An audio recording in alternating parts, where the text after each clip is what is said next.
और जो रिसेंटली उन्होंने कल हज़रत ईसा की गुस्ताखी में ट्वीट की सवाल कि मेरा जैसा मेरी मर्जी के नारे लगाए। मार्च के महीने में हमने चेयरमैन पैमरा को एक लेटर लिखा, जाके उनके पैमरा के हेड ऑफिस में जाके इस्लामाबाद में जमा कराया, और उसमें यह कहा कि जनाब हर चैनल पे इस पर पाबंदी होनी चाहिए। 3-4 महीने तो पैमरा सोया रहा, उसको होश नहीं आया।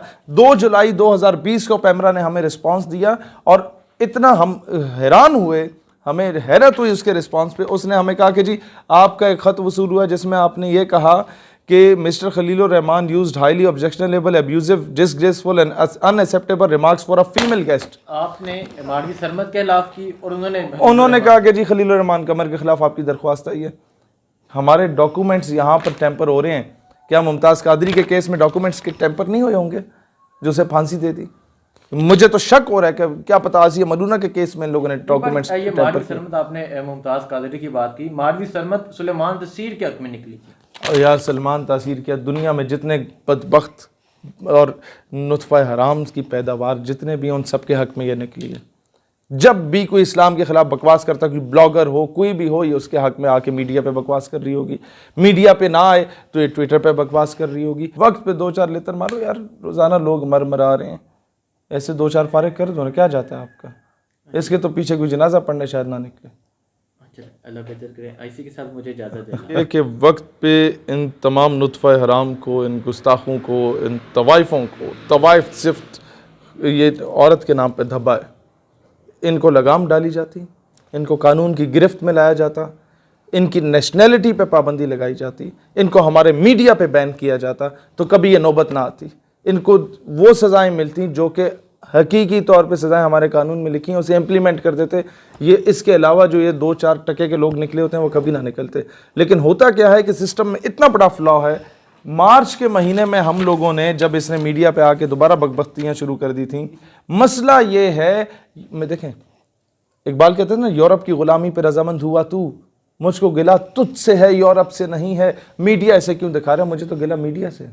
ये अमेरिका में जाके अगर पनाह लेके बैठी हुई है, कभी पाकिस्तान आ जाती है, कभी कहीं और दफ़ा हो जाती है, हमें इससे गिला नहीं है कि अमेरिका इसे सपोर्ट कर रहा है या नहीं कर रहा। वो हमारा दुश्मन है, मुसलमानों का दुश्मन है। मीडिया क्यों ऐसे दिखा रहा है? नहीं, अगर ये मीडिया पे नहीं आती, जो इन्होंने कल ट्वीट किया, अगर ट्विटर भी इस तरह की बकवास। सर मैं आपको बात बताता हूँ, मेरे कितने फेसबुक अकाउंट्स ब्लॉक हुए। मैं अपने ट्विटर अकाउंट पे कोई वीडियो या पिक्चर पोस्ट नहीं कर सकता, मुझ पर पाबंदी लगी हुई है। लोगों के हर दूसरे दिन हज़ारों फेसबुक अकाउंट्स हमारी गवर्नमेंट की जानिब से ब्लॉक करवाए जाते हैं। FIA और PTA का ये काम होता है कि जाके ये लिखे कि जी ये लोग ठीक लोग नहीं है, हुकूमत के ख़िलाफ़ है, इनके अकाउंट्स ब्लॉक करो। रसूलुल्लाह अलैहिस्सलाम के ख़िलाफ़ जो अकाउंट्स बने उनको ब्लॉक क्यों नहीं किया गया? कितने ऐसे लोग मुल्क से बाहर फ़रार हुए में, कोई मुल्क का पैसा चोरी करके बाहर जाता है, उसको इंटरपोल के ज़रिए वापस बुलाया जाता है, बहुत अच्छी बात है। रसूलुल्लाह के गुस्ताख को जो पाकिस्तान से ताल्लुक़ रखता है और मुल्क से बाहर फ़रार होकर उसने पनाह ली हुई है, उसको क्यों इंटरपोल के ज़रिए वापस नहीं बुलाया जाता? अगर कोई बंदा भागा हुआ है और उसे वो आपको नहीं मिल रहा, आप उसके घर पे छापे मारते हैं, उसके माँ बाप की तज़लील करते हैं। आप ये बताएं, क्या इनके घर वाले इधर पाकिस्तान में नहीं है? पकड़ के 2 लेतर मारो, इनका बाप भी वापस आएगा। क्यों नहीं ये रास्ता अपनाया जा रहा? एक बंदा किसी मुकद्दस गाय, किसी वजीर मशीर के बारे में उल्टी सीधी बात करता है, रातों रात उसका सॉफ्टवेयर चेंज कर दिया जाता है। गुस्ताख का सॉफ्टवेयर चेंज क्यों नहीं होता?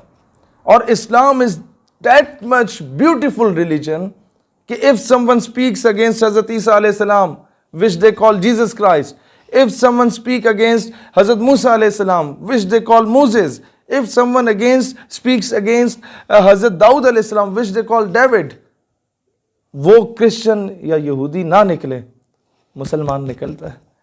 मैंने सुबह से देखा कोई एक ईसाई भी इस माडवी सरमद के खिलाफ नहीं बोल रहा, मुसलमान निकला है। ये बताएं, ये माडवी सरमद या लिबरल जितने भी हैं वो खुद को मुसलमान शो करते हैं कि हम मुसलमान हैं। देखिए मैं किसी के ईमान पे बात नहीं करूँगा, लेकिन बात सिर्फ ये है कि इन लोगों ने हमेशा मस्जिद के ख़िलाफ़, मदरसे के ख़िलाफ़, एक बग़ैर तनख्वाह लेने वाले वो आलिम दीन के ख़िलाफ़, बग़ैर तनख्वाहों के शहादतें देने वाले कश्मीरी और फ़लस्तीन के मुजाहिद के ख़िलाफ़ इन लोगों ने बकवासात की हैं। कभी आपको ये सो कॉल्ड ह्यूमन राइट्स के चैम्पियंस नज़र नहीं आए कि इन्होंने डॉक्टर आफिया की आवाज़ उठाई हो? उठाइए कभी इसने? कभी आपको ये नज़र नहीं आए कि इन लोगों ने कश्मीर की मजलूम माओ बहनों बेटियों को भी वुमेन राइट्स में शुमार करके उनकी आवाज़ उठाई हो? उठाइए कभी? कभी इन लोगों ने अमेरिका ने जो जुल्म किया, जो इराक पे जुल्म हुआ, मुसलमानों को बरहना करके बहन भाइयों को एक दूसरे के सामने स्टैंड्स करवाए गए, उनकी वो सीडीज़ और उनकी जो कैसेट प्लेयर्स थे वो रिकॉर्डिंग करा के पूरे बरसगीर में मुसलमानों को भेजे गए, मुख्तलिफ तरीके से उनके घरों तक पहुँचाए गए निशान इबरत हासिल करने के लिए। 2002 से 4 की बात है। क्या ये लोग बोले?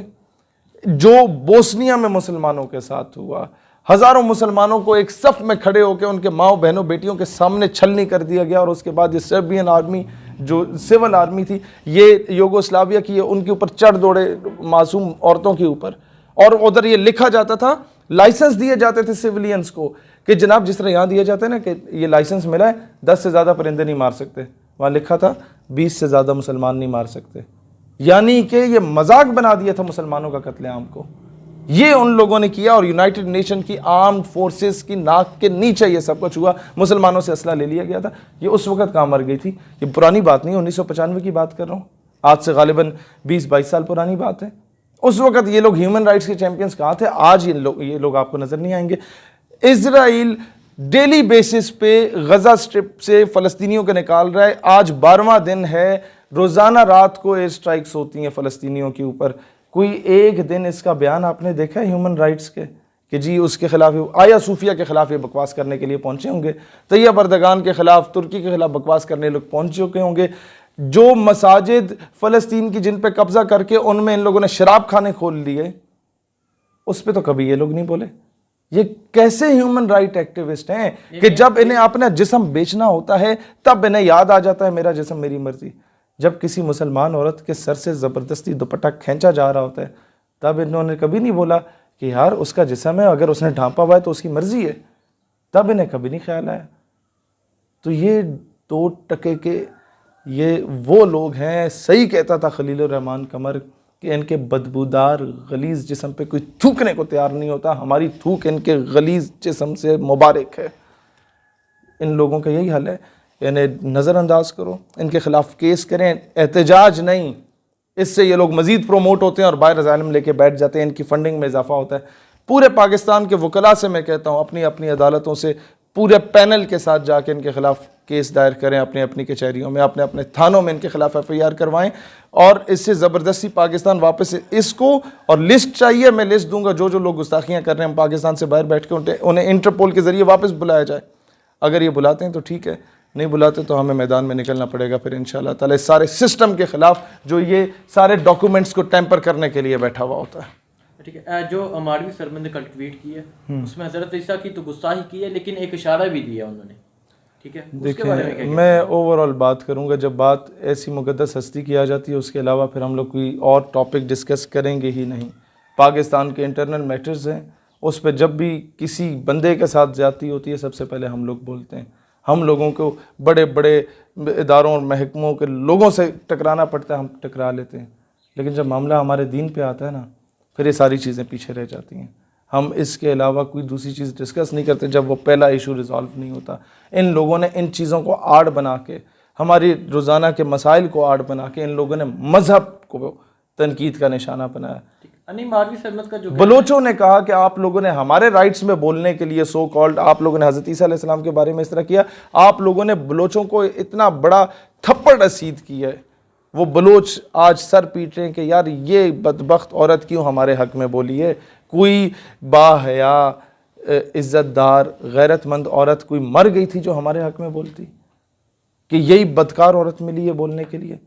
बलोच सबसे ज़्यादा आज मुझे उनके अंदर दुख और दर्द नज़र आ रहा है कि ये बदकार औरत कभी हज़ारा किलिंग्स के ख़िलाफ़ बोल रही थी, आज हज़ारे वाले हमें कॉल करके बोलते हैं कि यार ये बदबख्त हमें नहीं चाहिए हमारे हक़ में बोले। जितने कम्युनिटीज़ के हक़ में इसने बोला, ये ईसाइयों के हक़ में बोल के सिंपैथी करती थी, क्लेम करती थी कि हमें ये ईसाई हमारे फेवर में हो जाएंगे और ईसाई इसे लानत भेज रहे हैं। लेकिन इस्लाम है कि इन मुसलमानों ने केस किया, ईसाई निकले नहीं। इस्लाम है जो हमेशा निकलता है हज़रत ईसा, हज़रत मूसा, हज़रत दाऊद अलैहिस्सलाम के हक़ में। इन लोगों को मैंने नहीं देखा। इन जिनको ये नबी मानते हैं उनकी तौहीन हुई है, निकल मुसलमान रहे। तो आज तो कम से कम इन्हें ये एहसास हो जाना चाहिए कि मुसलमान कोई रिजिड बिलीव का जो ये कहते हैं वो नहीं है। मुसलमान बड़ा पुरअमन आदमी है, आप उसे मुझे गाली दो मैं बर्दाश्त करूँगा, मेरे टब्बर को गाली दो बर्दाश्त करूँगा, मेरे नबी अलैहिस्सलाम सवाल ही पैदा नहीं होता। ठीक नहीं, लेकिन अमारवी सरमद का जो कहना है कि मस्जिद में जिस तरह आए दिन हमें हाँ। एक वाक़या सुनने को मिलता है कि एक मौलवी ने एक बच्ची के साथ रेप कर दिया, एक मौलवी ने एक बच्चे के साथ रेप कर दिया, आए दिन हमें यह खबर मिलती है। देखें हसनैन भाई, जिस मौलवी ने किया ना उसे उठा के फांसी दो, फांसी दो, उसके खिलाफ कानून बनाओ कि मस्जिद में अगर कोई इस तरह करता है और मस्जिद की हुर्मत को पामाल करता है उसका ये सजा होनी चाहिए। कानून बनाओ, मैं सबसे पहले साथ दूंगा। लेकिन ये कानून कौन बनाएगा कि स्कूल कॉलेज यूनिवर्सिटी में जो एक प्रोफेसर पीएचडी स्कॉलर जो बच्ची बन रही होती है उसके साथ ज्यादती करता है और वो मजबूर आके खुदकुशी कर लेती है, उसके खिलाफ कानून कौन बनाएगा? जब ये कानून बन रहा था कि बच्चों के साथ ज्यादती करने वाले को सरेआम फांसी दी जाए, तो ऑपोजिशन नहीं, गवर्नमेंट के अंदर मौजूद वजीर एक थी उसने भी मुखालफत की, और ये जो 2 टके की बैठी हुई है ना, ये मारवी सरमद साहिबा, इन लोगों ने भी मुखालफत की, ऑपोजिशन ने भी मुखालफत की। काश इनमें से किसी बच्चे के साथ ऐसा हो जाता ना तो इस मुल्क के 22 करोड़ अवाम के बच्चे जो हैं वो महफूज रहते हैं। नहीं, लेकिन तब ये कानून बन जाता। में ही थे अली मोहम्मद खान जिन्होंने एक करारदाद पेश की, मैं तो उसको हिमायत की। जो कल हुआ कि हर फॉर्म पे, हर पेपर पे खातिम नबीन सल्लल्लाहु अलैहि वसल्लम लिखा जाएगा। और जिस दिन ये अली मोहम्मद खान ने करारदाद पेश की थी, जिस कुर्सी पे आप बैठे हुए, अल्लाह गवाह है, रात को 12:30 बजे मेरी उनसे इस बात पे डिस्कशन हो रही थी, और अगले दिन जो करारदाद पेश की थी वो प्रिंटेड नहीं थी, वो हैंड रिटन थी। यानी रात को हम लोगों ने सारा डिस्कस किया, सुबह ये अली मोहम्मद खान से भी आप पूछ लीजिएगा कि जो लोग अच्छा काम कर रहे हैं हम उन्हें सपोर्ट करते हैं। मुझे लाख इख्तलाफ है इमरान खान से, उसकी गवर्नमेंट से, लेकिन जो अच्छा काम कर रहा है हम हमेशा उसके जूतों में भी बैठना पड़ा हम बैठने को तैयार होंगे।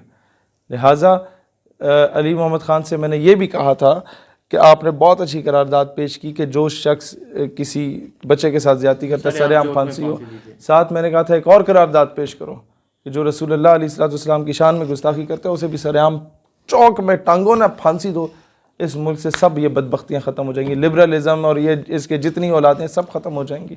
आपको कैपिटल पनिशमेंट देनी पड़ेगी। लेकिन देखें जब ये निकलते हैं इनकी बहुत सपोर्ट होती है, ये कहाँ से इतनी सपोर्ट नहीं है सर। मैं आपको जब रिसेंटली इन्होंने मेरा जिस्म मेरी मर्जी का नारा लेके निकले थे तो ये कोई थोड़ी सी तादाद नहीं थी, ये बहुत तादाद थी। मैं आपको बताता हूँ, जब हम लोग निकलते हैं ना किसी अच्छी कॉज के लिए, हमारे ऑडिटोरियम्स कैंसिल हो जाते हैं। हमने जब कहा कि जी मुमताज़ कादरी को हम लोग तमगा जुरत और बहादुरी देंगे आवाम की जानिब से, इन लोगों ने ऑडिटोरियम ब्लॉक कर दिए, पहले ही रोक देते हैं। इन लोगों के लिए तो राह हमवार की जाती है, इनको तो सिक्योरिटी प्रोवाइड की जाती है, इनको तो पूरी मीडिया कवरेज दी जाती है, दुनिया का हर किस्म का मीडिया वहाँ पहुँचा होता है। क्यों निकलने देते हो? जो मुल्क आपके पाकिस्तान की इस्लामिक आइडियोलॉजी के खिलाफ बकवास करते हैं उनको प्रोटेक्शन क्यों दे रहे हो? उनको उठाओ, 2-2 लगाओ, सॉफ्टवेयर चेंज करो। लेकिन मसला ये है कि हमारे मुल्क की जो क्रीम है, जो एलीट है, आधे तो उनके बच्चे यहाँ निकले हुए होते हैं। मैंने तो वो तस्वीरें हमारे सामने आई कि सरकारी गाड़ियों में ये जा रहे थे। फिर किस किस के खिलाफ हम लोग लड़ें? क्या क्या चीज़ें हम लोग करें? कई जगहों पे फिर हमें खामोश रहना पड़ता है अपने मुल्क की खातिर। इसका हल क्या है, ये बता दें। बहुत सिंपल सी बात है, जो लोग डायरेक्टली इनडायरेक्टली आपके इदारों, महकमों, गवर्नमेंट में या अपोजिशन में बैठ के इन्हें सपोर्ट कर रहे हैं, नाअहल करार दें, नौकरियों से निकालें। एक बंदा जब गलत किताबें, गुस्ताखाना मवाद जिस पे लिखा हो, कायदे आज़म अल्लामा इकबाल के बारे में गलत चीज़ें जिस किताबों में लिखी हों, उन किताबों को ख़त्म कर देता है। उस राय मंजूर नासिर को तो आप निकाल लेते हैं, जो हक की आवाज़ बुलंद करता है उसे आप रोक देते हैं। आप मुल्क के खिलाफ साजिश करने वालों को क्यों नहीं रोकते? ये मुझे समझ से बालातर है कि जो बंदा हक की आवाज़ उठाए उसको रोक दिया जाता है, जो बंदा रसूलुल्लाह अलैहिस्सलाम की हुर्मत की खातिर मैदान में निकले नामूस रिसालत के दिफा के लिए, उसको गिरफ़्तार कर लेंगे। गुस्ताखा को 1.5 लाख लोग गिरफ़्तार करके इन लोगों ने बाहर भगवा दिया। अब उसने पूरी बुक लिख ली है, उसको मेडल्स दिए जा रहे हैं। किस बेस पे दिए जा रहे हैं कि उसने गुस्ताखी की है? और कौन सा इसने कारनामा सर अंजाम दिया जो बाहर जाके मेडल्स मिल रहे हैं? बाकी जो लोग 80-80 साल जेल में रह के निकले हैं, 40-40 साल रह के निकले हैं, उन्हें क्यों नहीं मेडल्स दिए जा रहे हैं? जो बेगुनाह पकड़े गए उनको क्यों नहीं मेडल्स दिए जा रहे? लेकिन जो पाकिस्तानी कौम है वो मारवी सरमद के इस ट्वीट पे बहुत उन्होंने गुस्से का इजहार किया। पाकिस्तान कौम ने हमेशा ही हक का साथ दिया। पाकिस्तानी कौम ने हक का साथ दिया है। मसला ये है कि हमारे 70 सालों से जो अंग्रेज़ों के कुत्ते नहलाने वाले हैं वो हम पे मुसल्लत हैं इस कौम पे। काश वो लोग भी हक का साथ दे देते तो आज इसे नौबत ही ना आती इस तरह की बात करने की।